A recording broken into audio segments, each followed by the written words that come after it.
Hello, everyone. Today I'm with Michelle Garcia, who is the Premium Inside Sales Manager at AEG. So thank you, Michelle, for taking the time to do this interview today and give college students advice. Yeah, of So course. could you start off by giving a brief summary of your current role and primary responsibilities? Yes. So, as mentioned, I'm the Premium Inside Sales Manager for specifically Crypto.com Arena, Microsoft Theater, and LA Live. Obviously, AEG is the main company, but I fall under the premium business side of things for the LA Live campus. So kind of brief description, I oversee and manage our Inside Sales program, which is an 8-month sales development program with the company. And first and foremost, obviously, I'm overseeing and managing my inside sales team. Mhm. So everything that goes into managing a team, recruiting, since it's 8 months, I'm actively recruiting for people to join the program, interviewing, and all that stuff. I'm also mentoring them and guiding them not only through the sports business, but also how to navigate through the business side and be a professional, right?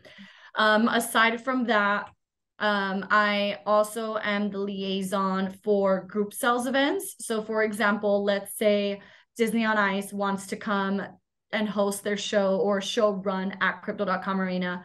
There's a separate team that goes through all that logistics, but then I'm brought in to be like, okay, Disney on Ice, do you want to hire our team to sell group tickets for your event? Mhm. That if they want that, then that's where I work through those logistics between the promoter and then our team as well, and what that looks like. All while simultaneously selling. So I'm full menu here. So we sell everything from premium inventory on, leasing side, on a rental side, as well as other like tables and lounges and clubs in the arena, for crypto, Microsoft Theater as well. And then I'm doing group sales. So group sales for family show events mainly. Like I said, Disney on Ice, Harlem Globetrotters, Basketball Hall of Fame, and Cirque du Soleil at Microsoft Theater. And then LA Live will also have its own separate events that we built from the ground up. So perfect example is Pizza City Fest that's coming end of April. And think of it as a food and wine type of event, but it's pizza and all you can drink. So kind of have my hands on a lot of things. Mhm. But that's everything in a nutshell that I'm currently responsible for. Wow. Yeah, definitely responsible for a lot. And like the three venues that you were mentioning, I was like, wow, okay. Um, Yeah. yeah, it's pretty cool that you can balance all of that and, focus on selling and all that. So what key lessons have you learned from working in sports? Key lessons, I think, is controlling the controllables, and I'll elaborate more on that in a second, and being your most authentic self. So, kind of controlling the controllables not only translate into the sports business, but obviously in any facet of your career.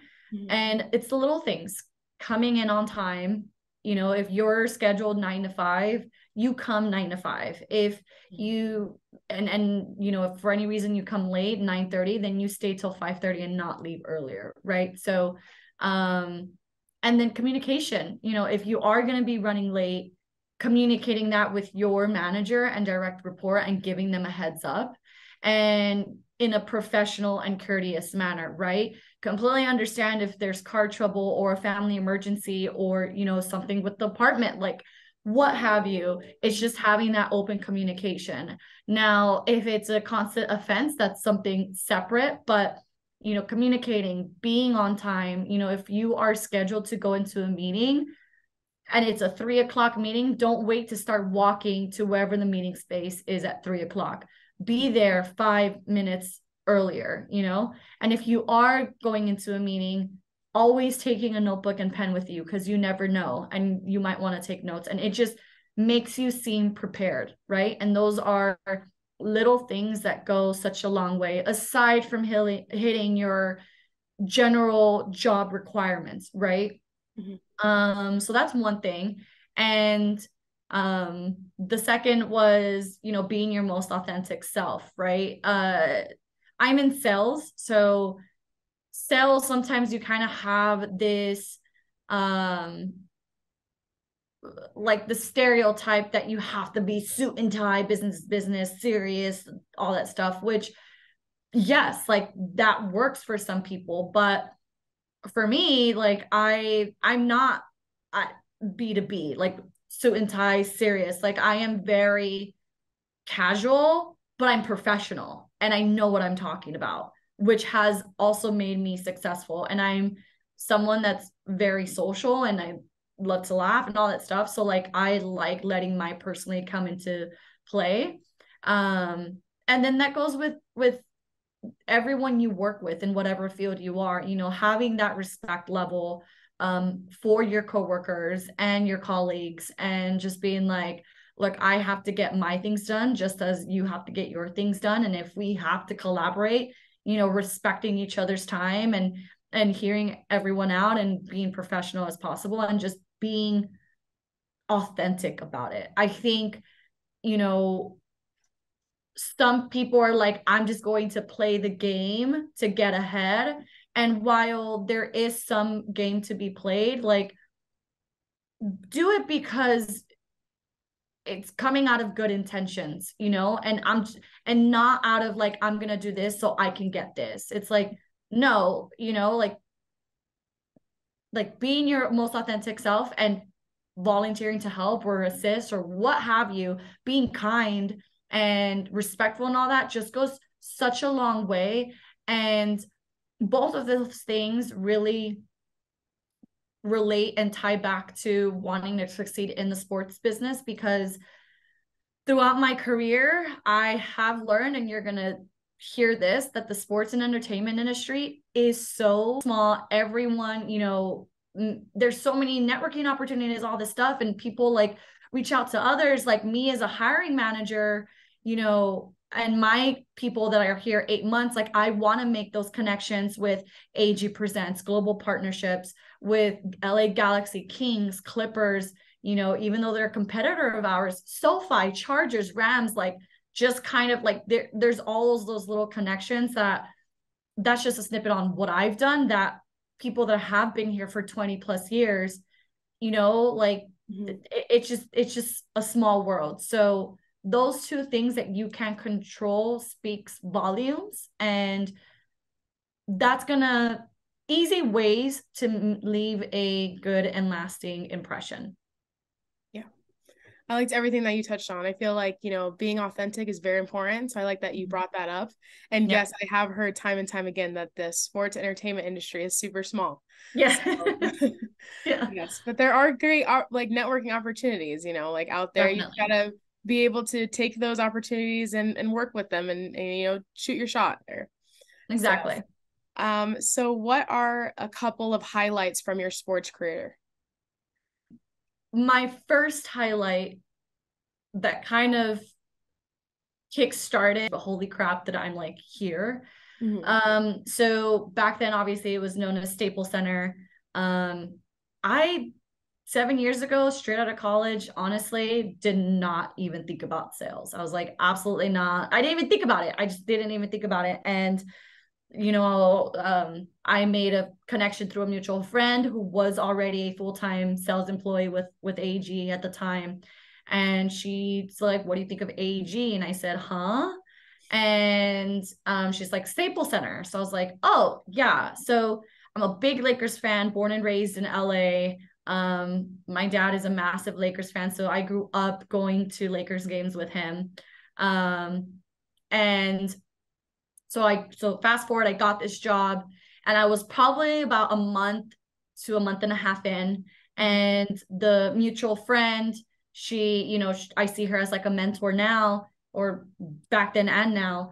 She messaged me, it's like, hey, do you want to walk with me to the box office? I have to pick up some tickets for a client. So I said, sure, we'll go.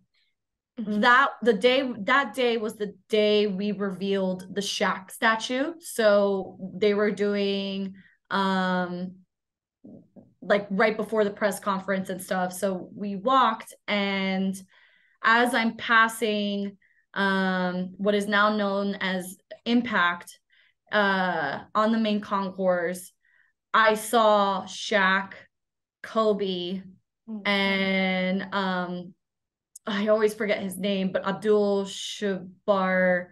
I'm in sports, but his name always leaves me, but everyone knows what I'm talking about.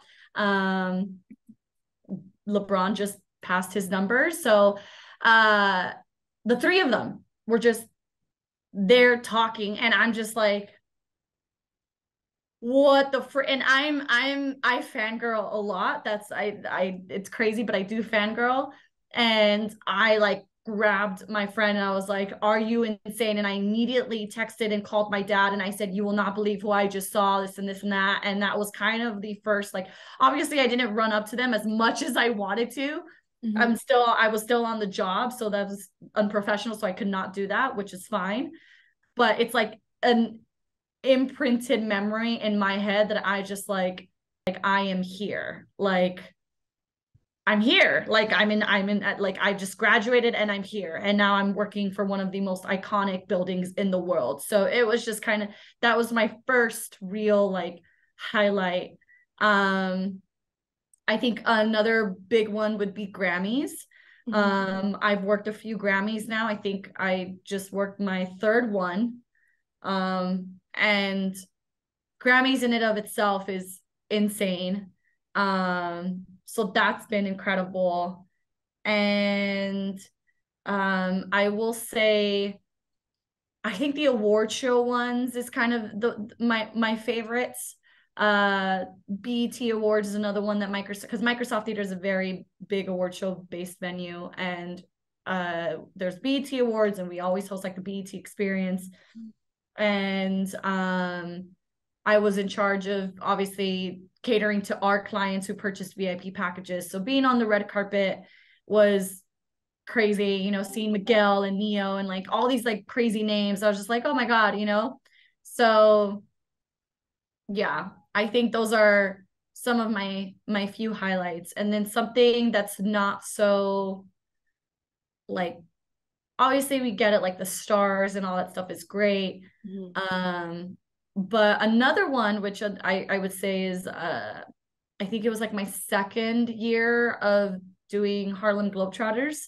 We do a family show. It's a family show group sales event, but we do a lot of group experiences, and one of them is halftime performances and pregame performances.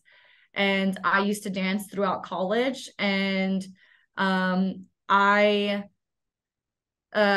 was like, well, let me tap into this market. No one really has activated dance groups, and I know that world. So I booked all of the performances for Harlem Globetrotters and just kind of being on site. And it was crazy. Harlem Globetrotters is always crazy, but kind of just being like, holy crap, like this was my hard work, and like I did this and created this experience for these kids, and just seeing their faces and stuff. So that's was also something a nice highlight within my career.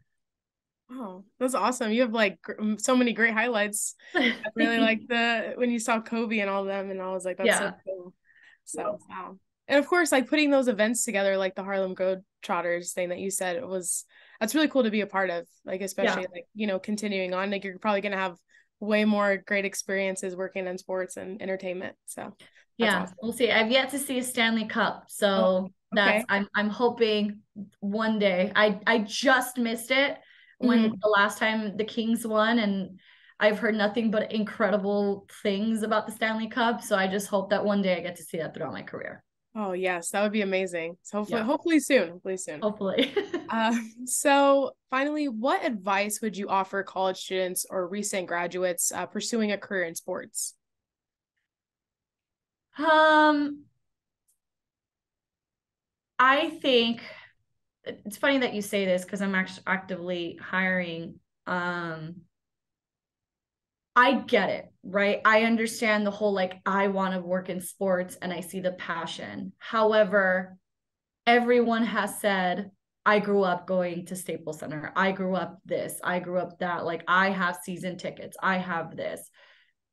Great. While by I'm not saying by any means that's not important, because that's not true. It is very important.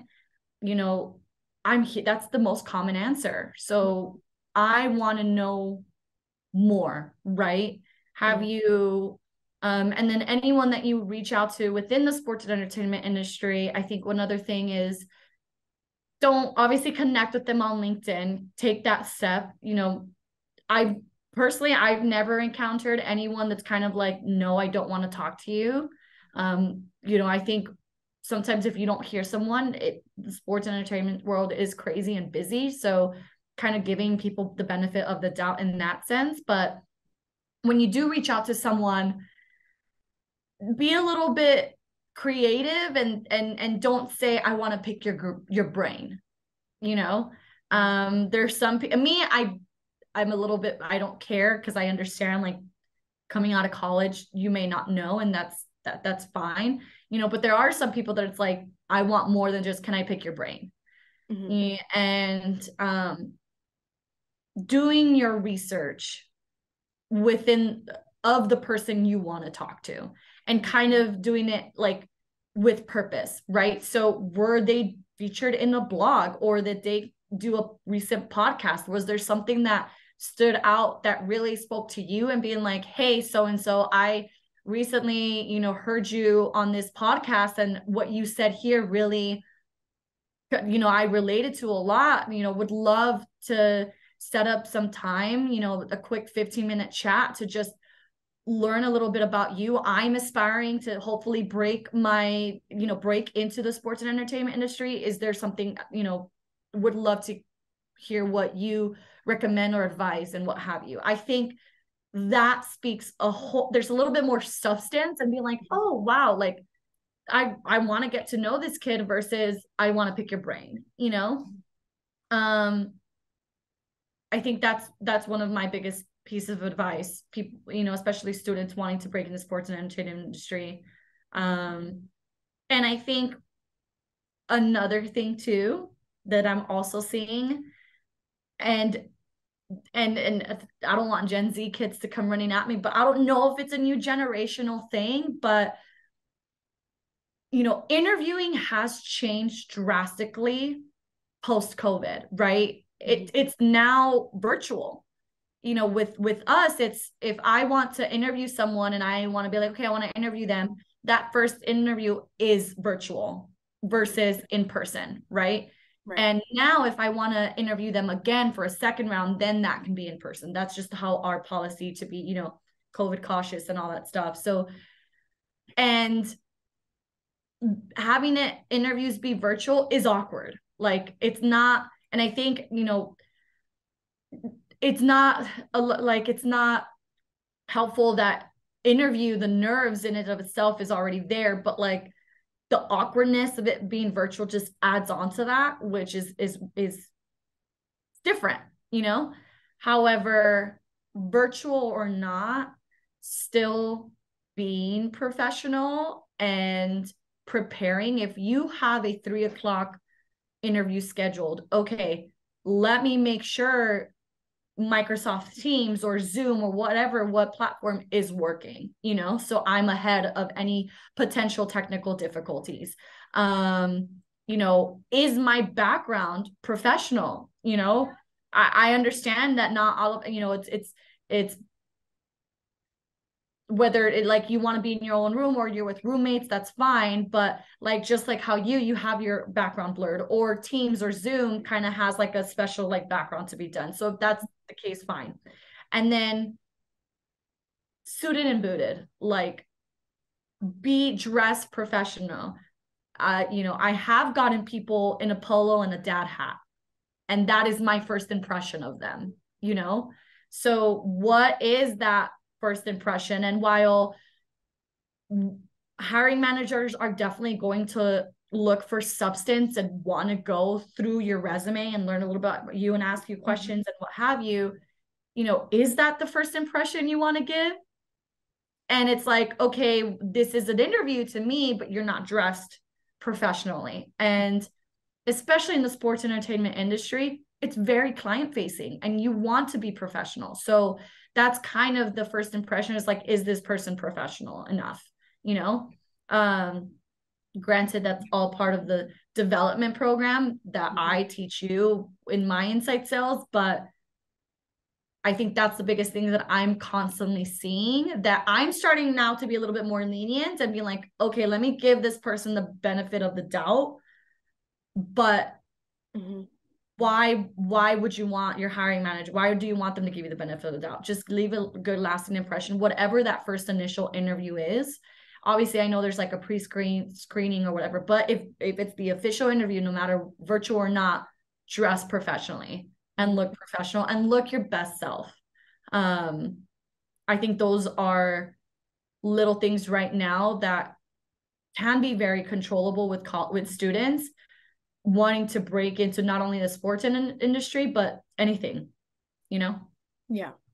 I like that you touched on that about like the Zoom thing, because I feel like people have lost like what it means to have like that interview, you know, like in their room, because like Correct. you know, it doesn't feel like a business space or like an office Exactly. And you're space. comfortable. You're in your own Yeah. space, you know, and I fully understand that. But Yeah. however, it's don't lose sight of that and keep reminding like it's an interview, you know? Yes. So Yeah. yeah. So that was good. And then I also liked what you talked about, like, you know, being more personable, like with reaching out to people and like talking also about them. Cause I know like a lot, like people going into it, they're like, well, I want to be a part of this, like me, you know? And then it's like, got to focus on the other person also. Correct. And people love talking about themselves. Yeah. So like literally, and they will. Um and I understand the eagerness to break into the industry, you know, and so what are you going to do to stand out? Yeah. Because a lot of people want to break into this industry. And yeah, what is that extra that you're going to do to stand out? Yeah. Mm-hmm. Well, I appreciate you answering those questions and giving great insight.